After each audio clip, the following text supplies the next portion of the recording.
One of Tennessee's most infamous missing person cases involves an East Tennessee child who vanished from the Smokies more than 50 years ago. The lessons learned from that search changed the landscape of search and rescue efforts, and it was studied and developed into modern-day science.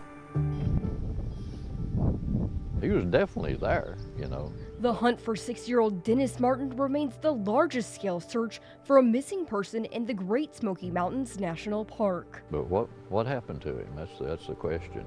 Dwight McCarter was part of the 16-day rescue effort that started June 14th of 1969. Dennis, it's hard to figure. The Martin family was camping along the Appalachian Trail for the weekend.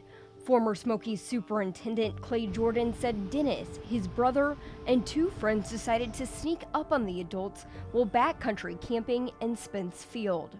Dennis hid behind a shelter while the others were at the front. That was the last time he was seen.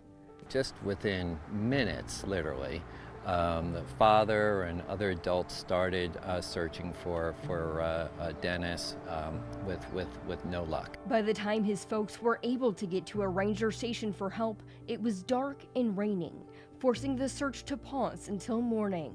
His family offered a reward, although there was no indication of kidnapping. I just piddle along, you know, there, and just take my time with stuff, you know, because you can miss a lot of stuff. Maybe that they threw a banana peeling or something, you know. The days following Dennis's disappearance, more and more people were involved in the effort to find him, including 200 National Guardsmen and 300 federal troops. The sheer amount of people with the Army and the local volunteers, it was just a lot of people. Around 1,400 volunteers and rescue personnel could not find him. We know, looking through today's lens, that that just throwing a lot of people out in the woods does not, in the end, is perhaps not the best way to try to find somebody.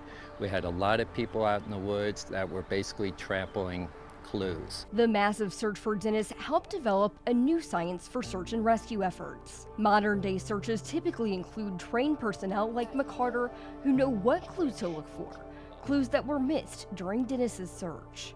His family scoured the park for years following the disappearance. Old man Clyde, the grandfather, like I told you, he searched after the search is missing. The search is over with for like 3 months. And we'd meet him on the Appalachian Trail, and he searched and searched. And a year later, 2 years later, 4 years later, old man Clyde was out searching for that boy.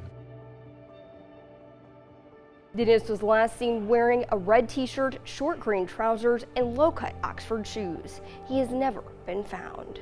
Nikki McGee, News 2.